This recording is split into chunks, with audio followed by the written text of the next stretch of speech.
नमस्कार my dear friends, सुप्रभात। आपका दिन शुभ हो, आपका दिन मंगलमय हो। इसी आशा के साथ आपको प्रति सुबह एक प्रेरक कहानी, कोई थॉट, कोई विषय लेकर के आता हूँ, आपको समर्पित करता हूँ। आइए आज एक जीवन जीने की शैली से बात करते हैं। बहुत प्यारी सी बात है कि एक महिला रहा करती थी किसी गांव में। वो बहुत ही सज्जन थी, सत्कर्म करती थी, अच्छा लोगों के प्रति व्यवहार था, लोगों के प्रति उसका भाव था, करना थी, एक दूसरे का सहयोग करती थी। धीरे धीरे समय गुजरता गया। वो वृद्ध हुई। वृद्ध के बाद एक दिन जो है प्रभु भजन करते ही उसकी अंतिम सांस उसने ली, मतलब उसकी मृत्यु हो गई। जब उसकी मृत्यु हो गई तो यमराज स्वयं उसको लेने के लिए आए और लेके जाने लगे। उन्होंने कहा, इच्छा प्रकट करी कि यमदेव आप मुझे कहाँ ले जाएंगे, स्वर्ग में ले जाएंगे या नरक में ले जाएंगे। यमराज ने मुस्कुराते हुए कहा, हे माते, आपने जीवन भर सत्कर्म की हैं, प्रभु की भक्ति में रही हैं, लोगों का सहयोग किया है, विनम्रता बरती है, तो निश्चित तौर पर आप प्रभु के धाम ही जाएंगी। उन्होंने कहा, ठीक है यमदेव, आप मुझे प्रभु के धाम ले चलिए, लेकिन मेरी इच्छा है, मैंने नरक के बारे में भी बहुत सुना है, मैं उसको एक बार देखना चाहूँगी। उन्होंने कहा कि आपके सत्कर्म हैं, निश्चित तौर पर आपकी इच्छा पूरी होगी।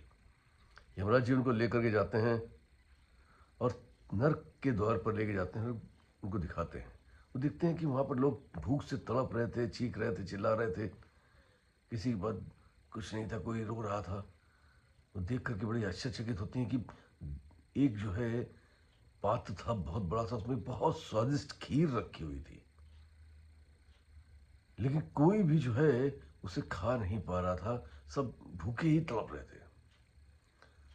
तो उन्होंने कहा कि ये जो पात्र आपने लटका रखा है ऊपर, इतना स्वादिष्ट इसमें खीर है, फिर ये लोग खा क्यों नहीं पा रहे हैं।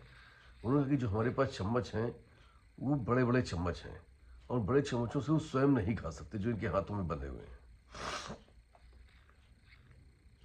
तो फिर जब स्वयं नहीं खा सकते हैं तो ये जो है भूख से तड़प रहे हैं।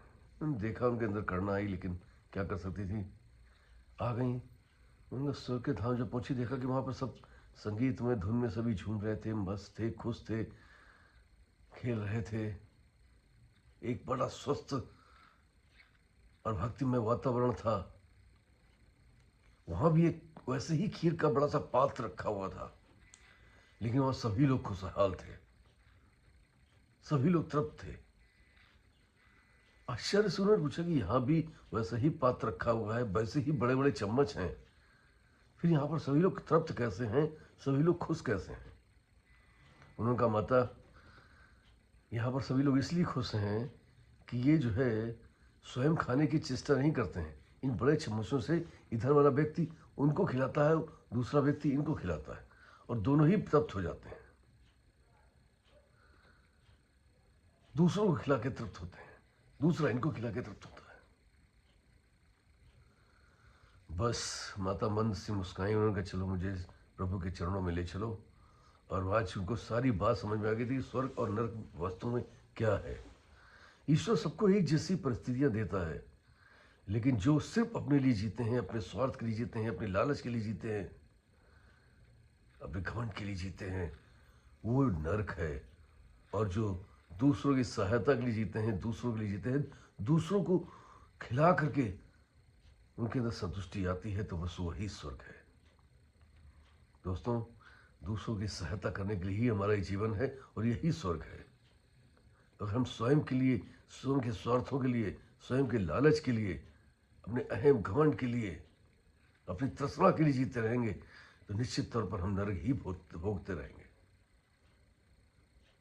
तो कदम बढ़ाइए और निराश्रितों की सहायता करिए, निर्धनों की सहायता करिए। आप देखिए ईश्वर कैसे हाथ बढ़ा करके आपकी सहायता करता है। This you all, thank you very much everybody, I love you all. फिर मिलूंगा किसी प्यारी कहानी थॉट के साथ, आपका दोस्त पीयूष संजय।